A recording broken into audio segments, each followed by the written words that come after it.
Hello students. मैं पिछले video में आप लोगों को पदार्थ की जानकारी दे दिया था। आज आप लोगों को तत्व के बारे में जानकारी दूंगा। देखिए, तत्व का परिभाषा भी बता दिया गया था पिछले वीडियो में। आज आप लोगों को तत्व के संकेत, उसके इलेक्ट्रॉनिक विन्यास सबको बताने वाले हैं। तो मैं ये भी बताया था आप लोगों को कि अभी लगभग प्रकृति में 115 से अधिक तत्व उपलब्ध हैं, जिसमें से 92 तत्व प्रकृति में पाए जाते हैं। बाकी के अन्य तत्व संश्लेषित किए गए हैं, बनाए गए हैं। तो इन तत्वों को देखा जाए तो मुख्य रूप से दो भागों में बांटा जाता है, धातु और अधातु। और एक अन्य प्रकार उपधातु भी है। धातु अधातु को जानने से पहले हम इन तत्वों का संकेत, इसका इलेक्ट्रॉनिक विन्यास को सीख लेंगे, जिससे कि हमें धातु अधातु को पहचानने में हमें आसानी होगी।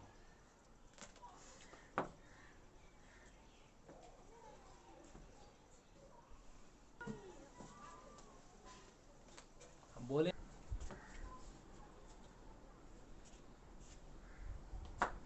कुछ इम्पोर्टेंट तत्वों का नाम, उनका संकेत और परमाणु संख्या और उसका द्रव्यमान संख्या, जो कि ग्राम में लिख दिया गया है। इसको आप वीडियो रोक कर लिख लें या स्क्रीनशॉट कर सकते हैं। इसके आगे भी मुझे बताना है और भी कुछ इम्पोर्टेंट है, तो इसको कर लीजिए, फिर हम आगे दिखाते हैं।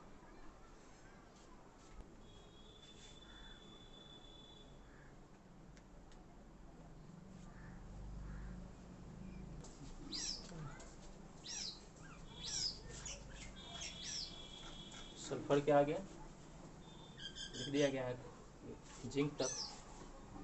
इसको भी लिखना चाहें तो लिख सकते हैं आप, वीडियो रोक कर या स्क्रीनशॉट कर लें। जल्दी से कर लीजिए ताकि, और इसके आगे 10-15 और भी तत्व हैं, काफ़ी इम्पोर्टेंट है, उसको बता दिया जा रहा है।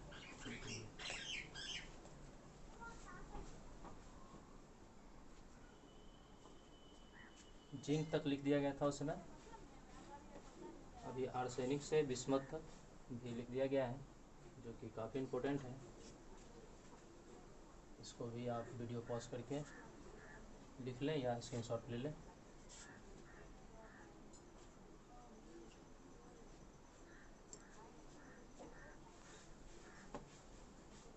चलिए, अब आप इसे लिख लिए होंगे तो थोड़ा सा इसको समझ लिया जाए। ये तत्व का नाम है और ये संकेत है। इसका संकेत लगभग नाम से मिलता जुलता ही है, आप इसको आसानी से याद कर सकते हैं। और ये इसका परमाणु संख्या हो गया, जो कि 1 से 30 तक लगभग लगातार लिखा गया था। उसके बाद और भी जो इम्पोर्टेंट है मैं उसको लिख दिया हूँ। इसे 115 से ज़्यादा तत्व है, आप याद करने में थोड़ी सी परेशानी है। इसे लिखिएगा तो धीरे धीरे याद हो जाएगा सब। इतना इम्पोर्टेंट था, मैंने लिख दिया है। और ये द्रव्यमान संख्या है, लगभग परमाणु संख्या अगर याद हो जाएगी तो आप इसका 2 गुना कर दीजिएगा, तो लगभग 2 गुना या थोड़ा 1-2 ज़्यादा हो सकता है द्रव्यमान संख्या। अगर परमाणु संख्या याद हो जाएगी तो द्रव्यमान संख्या याद करने में कोई कठिनाई नहीं होने वाली। थोड़ा सा इसको याद कर लेंगे आप तो आगे केमिस्ट्री पढ़ने में कहीं कोई दिक्कत नहीं आने वाली है। इसको याद कर लीजिए आप लोग, तो आगे चलते हैं, देखते हैं। तत्व का संकेत मैंने लिखा था, तो तत्व का संकेत क्या होता है कि किसी भी तत्व का अंग्रेजी नाम या उसका लैटिन नाम का शॉर्ट लिखा जाता है, उसको शॉर्ट में लिख देते हैं, तो इसी को हम उसका संकेत करते हैं, यानी संक्षिप्त रूप लिखा जाता है। अंग्रेजी नाम या लैटिन नाम का संक्षिप्त रूप ही उस तत्व का संकेत होता है। जिस तरह से आपने हाइड्रोजन का देखा था, जिसे हाइड्रोजन मैंने लिखा था, तो उसका क्या था, H। तो हाइड्रोजन का अंग्रेजी नाम हाइड्रोजन है, जिसका संक्षिप्त रूप H है। तो ये इसका संकेत हो गया। जहां हमें हाइड्रोजन लिखना है वहां हाइड्रोजन ना लिखकर H लिख दें तो हम समझ जाएंगे वह हाइड्रोजन है। इसी तरह से जितने भी तत्व है सभी का नाम, किसी का अंग्रेजी नाम का संक्षिप्त रूप है तो किसी का लैटिन नाम का है। जैसे कि कुछ तत्व का नाम में संकेत जैसे कि एक ही लेटर से शुरू हो गया, तो उस स्थिति में क्या किया गया है कि एक के अलावा कोई दूसरा भी उसका लेटर ले लिया गया है जो इम्पोर्टेंट है। जैसे कि हम लिखते हैं सोडियम का, सोडियम का संकेत आपने देखा होगा Na था, Na लिखा गया था। वैसे सोडियम का अंग्रेजी नाम तो सोडियम ही होता है, लेकिन ये इसका लैटिन नाम से ये लिया गया संकेत, इसका लैटिन नाम होता है नाट्रियम। नाट्रियम से N लिया गया, जो कि इसका पहला लेटर शॉर्ट फॉर्म में N आता था, लेकिन N से नाइट्रोजन भी था, नाइट्रोजन का भी संकेत यही होता था। नाइट्रोजन का भी संकेत N ही था, उसकी नाइट्रोजन का अंग्रेजी नाम नाइट्रोजन है और इसका संक्षिप्त N आता था। तो यहाँ भी अगर N लिया जाए तो ये दोनों का हमें पता नहीं चल पाएगा कि ये नाइट्रोजन है या सोडियम है, तो इसलिए इसका एक और इम्पोर्टेंट लेटर A ले लिया गया है, जिससे इसका संकेत Na हो गया है। इसी तरह से जितने भी तत्व हैं सभी का या तो अंग्रेजी नाम है या उसका लैटिन नाम है, उसका संकेत रूप, संक्षिप्त रूप लिख दिया गया है जो कि उसका संकेत कहलाता है। तो जहाँ पर हमें नाम लिखना है उसके जगह पर हम संकेत लिख दे तो हम समझ जाते हैं वो तत्व को। इस तरह से हमें उसका नाम लिखना नहीं पड़ता है, उसके संकेत से हम पहचान लेते हैं। तो नाम से मिलता जुलता है, आप इसे आसानी से याद कर सकते हैं। मैं इसे पहले लिख दिया हूँ जो भी इम्पोर्टेंट था। इसके अलावा भी जब आप आगे पढ़ेंगे तो जैसे जैसे आवश्यकता पड़ती जाएगी, आप यूज में आएगा तो आपको अपने आप याद होते चला जाएगा। एक बार याद कर लें, एक दो बार बस हो गया। जिस तरह से आगे आपको पढ़िएगा आपको अपने आप याद हो जाएगा, याद करने की जरूरत नहीं पड़ेगी। तो चलिए ये संकेत था, और इसके साथ ही इसका मैं परमाणु संख्या भी लिखा था। तो परमाणु संख्या क्या होता है इसको थोड़ा जानते हैं। देखिए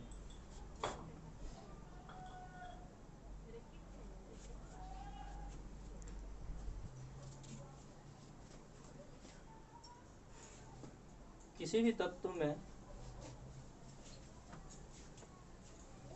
परमाणु संख्या उसमें उपस्थित प्रोटॉन की संख्या पर निर्भर करता है। आप जानते हैं कि कोई भी तत्व परमाणुओं से मिलकर बने होते हैं, और उनके परमाणु को खंडित किया जाए तो इलेक्ट्रॉन, प्रोटॉन तथा न्यूट्रॉन, तीन प्रकार के कण उसमें उपस्थित होते हैं। तो उसमें जो जितने भी प्रोटॉन की संख्या होती है किसी भी तत्व के भीतर, वही उसका परमाणु संख्या कहलाता है। जैसे कि हाइड्रोजन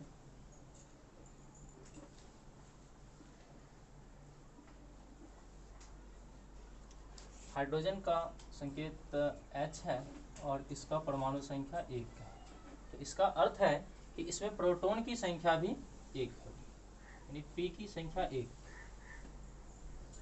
प्रोटॉन जितने रहेंगे उतने ही उसके परमाणु संख्या होते हैं। किसी भी तत्व में जितना प्रोटॉन की संख्या होता है वही उसका परमाणु संख्या कहलाता है।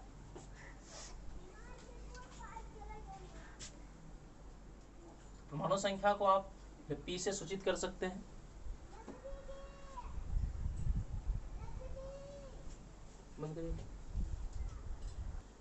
सॉरी, मैं प्रोटॉन की संख्या जो होती है वो तो परमाणु संख्या होती है, लेकिन इसे हम Z से सूचित करते हैं। परमाणु संख्या को Z से सूचित किया जाता है, यानी Z जो परमाणु संख्या है ये प्रोटॉन की संख्या के बराबर होता है, और प्रोटॉन की संख्या को ही हम परमाणु संख्या कहते हैं।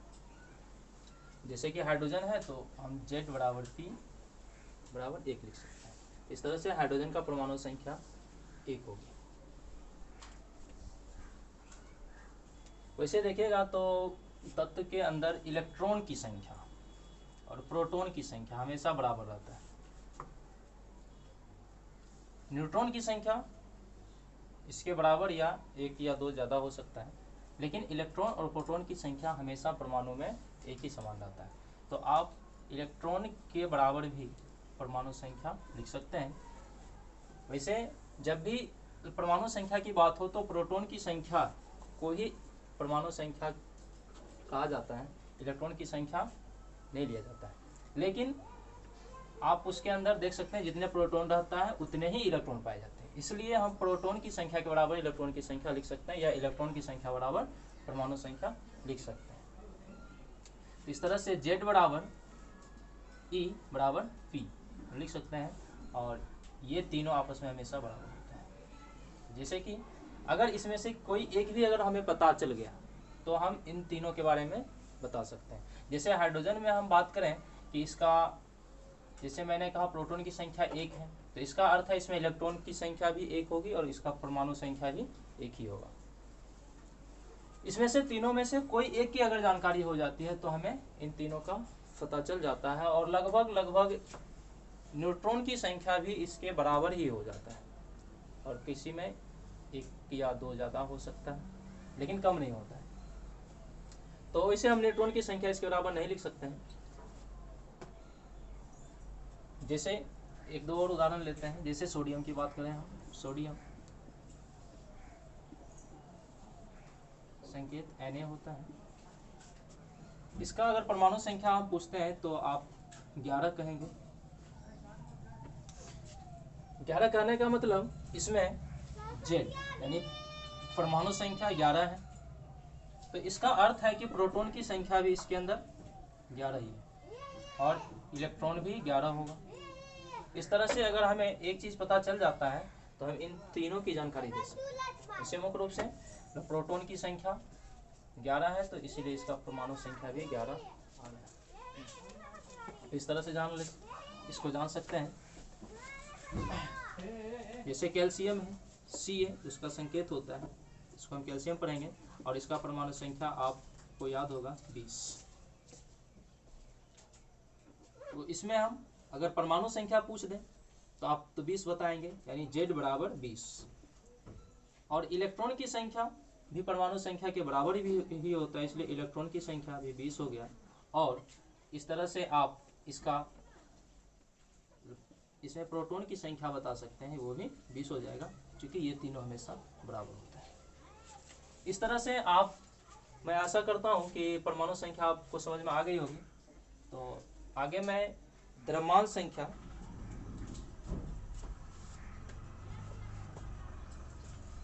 को बताना चाहूँगा। देखिए, जो द्रव्यमान संख्या होता है तत्व का, यानी उसके एक परमाणु का जो भार होता है ग्राम में, उसी को हम परमाणु द्रव्यमान भी कहते हैं। देखिए, जैसे कि द्रव्यमान संख्या को हम A से सूचित कर सकते हैं। A बराबर, अब जो परमाणु द्रव्यमान होता है किसी भी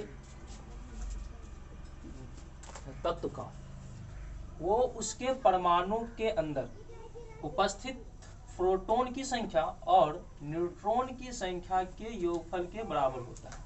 यानी किसी भी परमाणु के भीतर जितने प्रोटॉन रहते हैं और जितने न्यूट्रॉन रहते हैं, उन दोनों के योगफल को ही हम उसका द्रव्यमान संख्या कहते हैं। और द्रव्यमान संख्या को हम A से सूचित करते हैं, इसलिए A बराबर लिख सकते हैं P प्लस N, जहाँ P प्रोटॉन की संख्या और N न्यूट्रॉन की संख्या होती है। जैसे कि अगर हम सोडियम में द्रव्यमान संख्या ज्ञात करना चाहें तो सोडियम का संकेत Na है, इसका हम परमाणु संख्या 11 लिखते हैं। तो इसमें हम जानते हैं कि प्रोटॉन की संख्या भी 11 होगी, लेकिन अगर हमें न्यूट्रॉन की संख्या मालूम अगर रहेगा तो हम द्रव्यमान संख्या आसानी से बता सकते हैं। तो इसमें न्यूट्रॉन की संख्या वैसे 12 होता है। तो इस तरह आप इसका अगर द्रव्यमान संख्या निकालना चाहें तो इसमें निकाल सकते हैं A बराबर P प्लस N, यानी P 11 और N 12। इस तरह से आप इसका बता सकते हैं लगभग 23 ग्राम। आपने याद भी किया होगा कि सोडियम का द्रव्यमान संख्या 23 होता है, आप यहाँ से याद कर सकते हैं इसको इस तरह से। तो 23 ग्राम इसका होगी। अगर इन तीनों में से हमें, जैसे कि द्रव्यमान संख्या दे दिया और इसमें हमें न्यूट्रॉन संख्या पूछ दे, तब भी हम आसानी से बता सकते हैं। अगर न्यूट्रॉन की संख्या पूछ दे तो न्यूट्रॉन n बराबर क्या हो जाएगा, a p को इधर भेज दीजिए, a माइनस p हो जाएगा। यानी द्रव्यमान संख्या पता है और परमाणु संख्या पता है, तो द्रव्यमान संख्या में से परमाणु संख्या को घटा लीजिए तो आपको न्यूट्रॉन की संख्या पता चल जाएगा। तो जैसे कि हम और भी उदाहरण लेते हैं, मैग्नीशियम की बात करते हैं जिसका संकेत Mg होता है, और परमाणु संख्या की बात करें तो इसका परमाणु संख्या 12 होता है। और मैं इसमें द्रव्यमान संख्या बताया, एक इसका द्रव्यमान संख्या अर्थात A बराबर 24 है। तो आप इसमें न्यूट्रॉन की संख्या बता सकते हैं आसानी से। न्यूट्रॉन की संख्या बराबर अभी मैंने बताया, तो न्यूट्रॉन n बराबर क्या होता है, a माइनस p। तो a इसमें सबसे पहले तो न्यूट्रॉन की संख्या हमें ज्ञात करना है, न्यूट्रॉन वाट। इस तरह से a हमें पता है, p प्रोटॉन की संख्या। प्रोटॉन की संख्या आपको पता है कि प्रोटॉन की संख्या उसके परमाणु संख्या के बराबर होता है, z के बराबर। तो इसलिए प्रोटॉन की संख्या इसका क्या है, इसका परमाणु संख्या मैंने 12 बताया था, इसलिए प्रोटॉन की संख्या 12 होगी। इस तरह से आप यहाँ n बराबर निकाल सकते हैं a माइनस p। तो a का वैल्यू 24 हो गया और p 12। इस तरह से आप बता सकते हैं इसमें न्यूट्रॉन की संख्या भी 12 है। इस तरह से यदि आपको द्रव्यमान संख्या मालूम है तो आप इसमें प्रोटॉन की संख्या बता सकते हैं, न्यूट्रॉन की संख्या। तो इसमें जैसे कि ये एक फार्मूला के रूप में काम आ जाएगा, आपका ये दोनों भी एक फार्मूला के रूप में काम आ जाएगा। इसको आप याद रख लें या कहीं नोट कर लें।